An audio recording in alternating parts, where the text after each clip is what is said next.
लेकिन अभी क्या मंगलराज है बिहार में। करप्शन की बात करें तो करप्शन भी बिहार में उतनी ही सीमा पर है। वो एक प्रॉपर्टी डीलर का भी काम करते थे। चंदन मिश्रा को किस तरह से गोली मारकर हत्या कर दी जाती है। नमस्कार दोस्तों, मैं सतीश यादव, आप देख रहे हैं सोशल कॉन्टेक्ट। बिहार में अपराधियों चरम सीमा पे है। कुछ समय पहले आप लोगों ने देखा होगा कि पटना के पारस अस्पताल में चंदन मिश्रा को किस तरह से गोली मारकर हत्या कर दी जाती है। आज वही राघोपुर के एक विधायकी का चुनाव लड़े हुए नेता को पटना में गोली मारकर हत्या कर दी गई है 2 अपराधियों के द्वारा। देर रात पटना में राजकुमार राय उर्फ आला राय को 2 अपराधियों के द्वारा गोली मारकर हत्या कर दी जाती है। स्थानीय लोगों को जानकारी होते ही आनंद फानंद में पटना के पीएमसीएच अस्पताल में ले जाया जाता है। उसके बाद इलाज के दौरान आला राय को डॉक्टरों के द्वारा मृत घोषित कर दिया जाता है। आला राय की कामकाज की बात किया जाए तो वो एक प्रॉपर्टी डीलर का भी काम करते थे और राजनीतिक से भी उनका लगाव था। कुछ समय पहले ही आला राय ने राघोपुर से निर्दलीय चुनाव लड़ा था विधायकी का, लेकिन उनको हार का सामना करना पड़ा था। आला राय ने 2025 बिहार विधानसभा चुनाव को भी तैयारी कर रहे थे। आला राय के घर की बात किया जाए तो आला राय रामपुर के श्यामचंद के रहने वाले थे, लेकिन वर्तमान में वह पटना में रहते थे। उनका खुद का घर भी था पटना में। आला राय पंचायती राज कोष्ठ राजद के वैशाली जिला अध्यक्ष भी थे। आला राय के घर बताया जाता है पटना के कंकड़ बाग में मुन्ना चौक के आसपास था।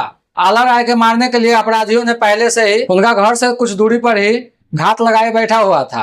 कुछ स्थानीय लोगों के द्वारा बताया जा रहा है कि जमीनी विवाद के लिए आला राय को मारा गया है। इसमें कुछ पैसे का भी लेन देन था। लेकिन बिहार में अपराधियों की बात करें तो अपराधियों पूरी तरह से खौफनाक हो चुकी है और बिहार में अफसरशाही भी हो चुका है। आप सोच सकते हैं जब बिहार में एक नेता सुरक्षित नहीं है तो जनता क्या ही सुरक्षित रहेगी। बताया जाए तो आला राय राघोपुर में विधायकी का चुनाव भी लड़े हैं और राजद से पंचायती राज कोष्ठ राजद के वैशाली जिला अध्यक्ष थे। जब इतने बड़े नेता को भी पटना जैसे शहरों में गोली मारकर हत्या कर दी जाती है अपराधियों को द्वारा गोली मारकर, तो बताइए आम पब्लिक बिहार में कहाँ सेफ है। बिहार के वर्तमान सरकार के द्वारा पिछले सरकार को जंगल राज बताया जाता है, लेकिन अभी यह कौन सा राज चल रहा है। सिस्टम के अंदर जाओ तो करप्शन की राज है। करप्शन की बात करें तो करप्शन भी बिहार में उतनी ही सीमा पर है और अपराधियों की तांडव बिहार में उतना ही धूम मचा रही है। जब पटना ऐसे शहरों में टाइम पे पुलिस नहीं पहुंच रही है तो बिहार के गांव का तो बात ही हटाइए। वहां के स्थानीय लोगों को कहना है कि पुलिस को फोन करने के 1 घंटा बाद पुलिस घटना स्थल पर पहुंचती है। यहाँ तो बिहार पुलिस दारू बेचने वालों के घर पे छापा मारता है, लेकिन वही जब किसी को गोली मार दी जाती है तो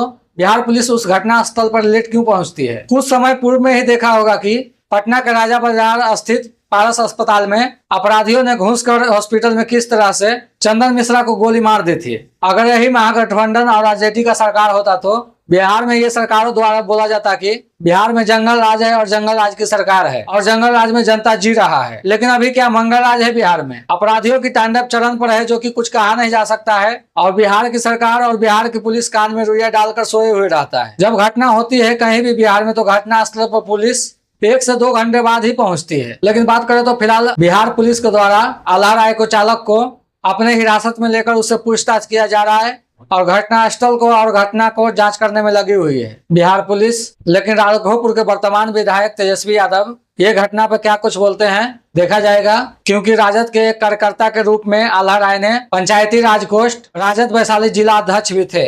लेकिन आप लोग क्या सोचते हैं अपनी प्रतिक्रिया कमेंट बॉक्स में दीजिए।